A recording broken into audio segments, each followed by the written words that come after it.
Coughing is a sudden expulsion of air from the lungs through the epiglottis, cartilage located in the throat, at an amazingly fast speed.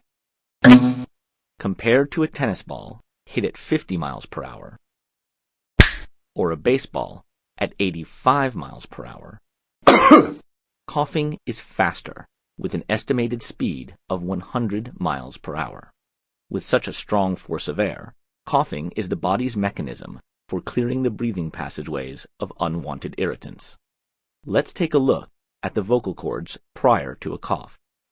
In order for a cough to occur, several events need to take place in sequence. Let's use the unwanted irritant of water entering the windpipe, also known as the trachea, to trigger the coughing reflex.